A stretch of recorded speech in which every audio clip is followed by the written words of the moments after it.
भारत में शिव जी को भगवान के रूप में तथा देवी पार्वती को मां की रूप में पूजा जाता है। भगवान शिव को देवों के देव भी कहते हैं। इनके अन्य नाम महादेव, भोलेनाथ, नीलकंठ तथा शंकर आदि हैं। शिव के गले में नाग देवता विराजित हैं। उनके हाथों में डमरू और त्रिशूल रहता है। मां पार्वती भगवान शिव की पत्नी हैं। मां पार्वती देवी सती का ही रूप हैं। मां पार्वती को उमा तथा गौरी आदि नामों से भी जाना जाता है। मां पार्वती का जन्म हिमनरेश के घर हुआ था, जो कि हिमालय का अवतार थे।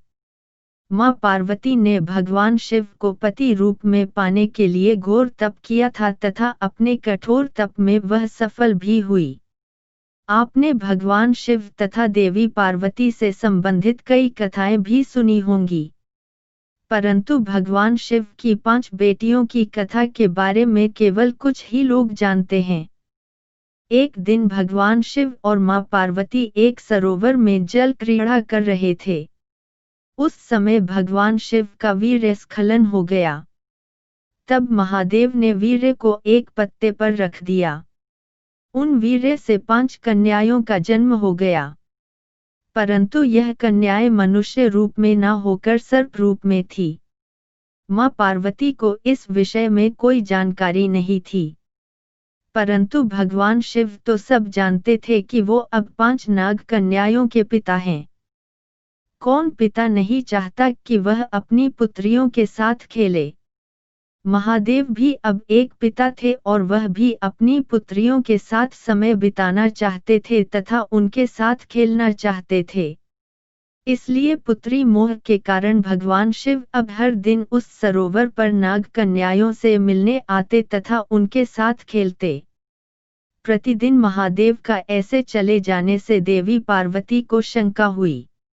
इसलिए उन्होंने भगवान शिव का रहस्य जानने की कोशिश की। एक दिन जब महादेव सरोवर की ओर जाने लगे तो देवी पार्वती उनके पीछे पीछे सरोवर पहुंच गई। वहां देवी पार्वती ने भगवान शिव को नाग कन्याओं के साथ खेलते हुए देखा। यह देखकर देवी पार्वती को बहुत क्रोध आया। क्रोध के वशीभूत होकर देवी पार्वती ने नाग कन्याओं को मारना चाहा। जैसे ही उन्होंने नाग कन्याओं को मारने के लिए अपना पैर उठाया तो भगवान शिव ने कहा कि यह आपकी पुत्रियां हैं। देवी पार्वती बहुत आश्चर्यचकित हुई। फिर भगवान शिव ने देवी पार्वती को नाग कन्याओं के जन्म की कथा सुनाई। कथा सुनकर देवी पार्वती हंसने लगी। भगवान शिव ने बताया कि इन नाग कन्याओं का नाम है जया, विषहर, शामिलबारी, देव और दोतली।